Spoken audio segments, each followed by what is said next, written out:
பெரிய நூலகங்கள் அமைக்க முடியாதவங்க, அதுக்கு வாய்ப்பு இல்லாதவங்க தங்களால் முடிஞ்ச அளவு படிப்பகங்களையாவது தொடங்கி நடத்தணும்.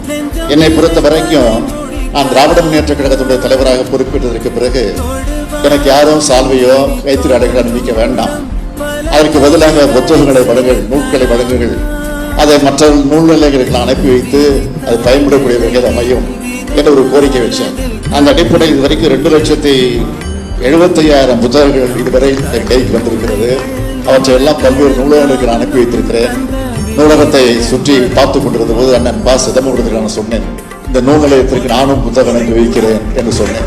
அப்படியா, மகிழ்ச்சி, அனுப்புங்கள் என்று சொன்னார்.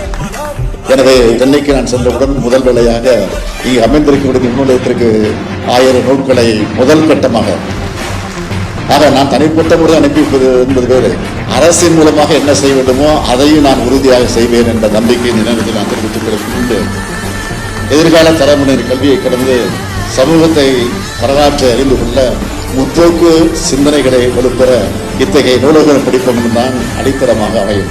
அந்த அடித்தளத்தில் உருவாகும் இளைஞர்கள் தான் நம்ம தமிழ் சமுதாயத்தை நல்வழியில் நடத்துவாங்க. நான் மாணவர்களை சந்திக்கும் போதெல்லாம் மறக்காம சொல்வது உண்டு, கல்விதான் யாராலும் திருட முடியாத சொத்து என்று அடிக்கடி எடுத்து சொல்வது உண்டு. எனவே நம் இளைஞர்களை அறிவு செல்வத்தை சேர்க்க பாடுபடுங்க.